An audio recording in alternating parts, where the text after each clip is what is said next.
Salam alaikum. Aujourd'hui, on va plonger ensemble dans une histoire incroyable, une histoire de foi, d'impatience, mais surtout de miséricorde divine infinie. C'est l'histoire du prophète Yunus, ou Jonas, un homme choisi par Dieu pour guider son peuple. Imaginez une grande cité, Ninive, une ville pleine de vie, mais dont les habitants s'étaient éloignés du droit chemin. Dieu a envoyé Yunus avec une mission claire: les appeler à se repentir et à revenir vers leur Créateur. Jour après jour, Yunus a prêché avec ferveur. Il a averti, il a supplié, mais son peuple restait sourd à ses appels. Ils se moquaient de lui, rejetaient son message. La frustration et l'impatience ont commencé à ronger le cœur de Yunus. Il avait tout donné, sans voir de résultat. Fatigué et déçu, il a pris une décision qui allait changer son destin. Il a cru que sa mission était un échec. Au lieu de persévérer et d'attendre l'ordre de Dieu, il a décidé de quitter la ville, de tourner le dos à ce peuple qu'il jugeait condamné. Il s'est dirigé vers la mer et a embarqué sur un navire, pensant laisser derrière lui cet échec cuisant. Mais on ne peut jamais échapper à la volonté de Dieu. À peine le navire avait-il pris le large qu'une tempête d'une violence inouïe s'est déchaînée. Les vagues étaient monstrueuses, le vent hurlait, et le bateau menaçait de sombrer à chaque instant. Les marins, paniqués, ont cherché une explication. Ils ont senti que cette tempête n'était pas naturelle, qu'elle était la manifestation d'une colère divine. Selon leur coutume, ils ont pensé que l'un des passagers devait être la cause de ce malheur. Pour le découvrir, ils ont procédé à un tirage au sort. Le sort est tombé sur Yunus, une première fois. Les marins, le voyant comme un homme pieux, ont hésité. Ils ne pouvaient pas se résoudre à jeter cet homme par-dessus bord. Alors, ils ont recommencé le tirage au sort. Une deuxième fois, le nom de Yunus est sorti. Puis une troisième fois. Il n'y avait plus de doute possible.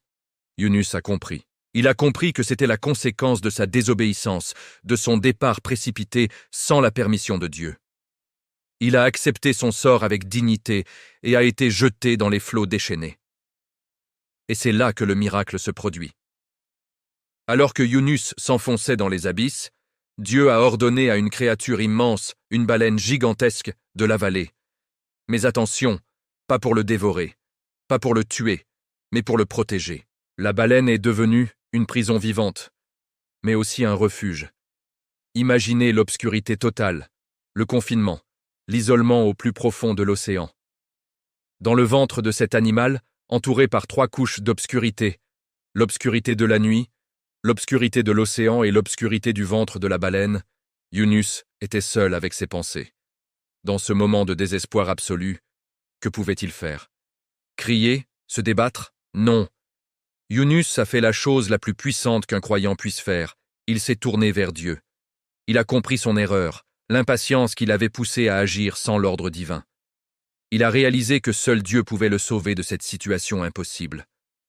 C'est alors qu'il a prononcé l'une des plus belles invocations, une invocation d'une puissance incroyable que des millions de croyants récitent encore aujourd'hui.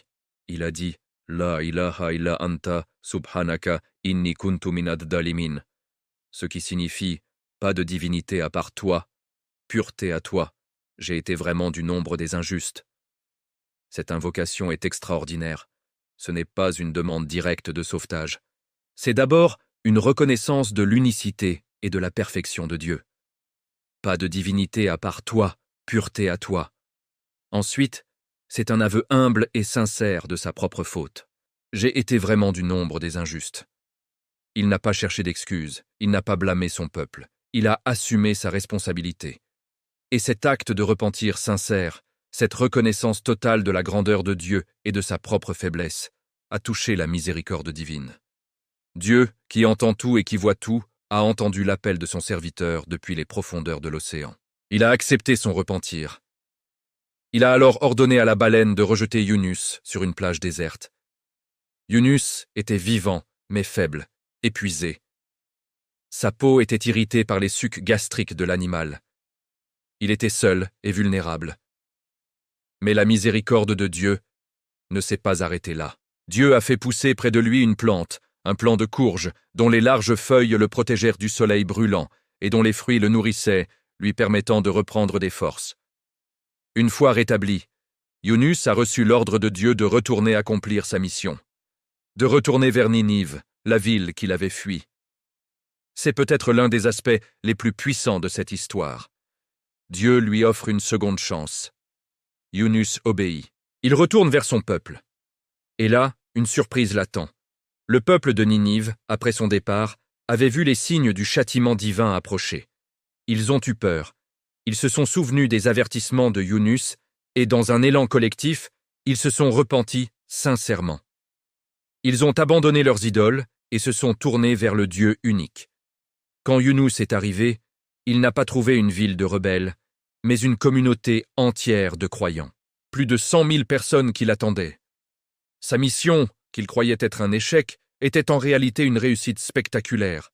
Alors, quelle leçon pouvons-nous tirer de cette histoire magnifique? La première, c'est la leçon de la patience. Yunus a agi par impatience, et cela lui a valu une épreuve terrible. Dans nos vies, nous voulons souvent des résultats immédiats. Quand les choses ne vont pas comme on veut, on est tenté d'abandonner. L'histoire de Yunus nous rappelle l'importance de persévérer et de faire confiance au timing de Dieu. La deuxième leçon, c'est le pouvoir du repentir, le pouvoir du tauba. Yunus, au fond du désespoir, n'a pas perdu espoir en la miséricorde de Dieu. Son invocation sincère a été la clé de sa libération. Peu importe la gravité de nos erreurs, la porte du repentir est toujours ouverte. Reconnaître ses torts, humblement, comme l'a fait Yunus, est le premier pas vers le pardon et la délivrance. Enfin, la troisième leçon est celle de la confiance absolue en Dieu, le tawakkul. Même dans la situation la plus sombre et la plus impossible qu'on puisse imaginer, Yunus s'est entièrement remis à Dieu. Cette histoire nous enseigne que même quand tout semble perdu, la solution se trouve dans une confiance inébranlable en la puissance et la sagesse de notre Créateur. Il est capable de transformer une prison en refuge et un échec apparent en une victoire éclatante. L'histoire du prophète Yunus est un rappel éternel que la miséricorde de Dieu est plus vaste que nos erreurs et que même dans les abysses les plus profonds, sa lumière peut nous atteindre. J'espère que cette histoire vous a inspiré autant qu'elle m'inspire. N'hésitez pas à la partager et à me dire en commentaire quelle est la leçon qui vous a le plus touché.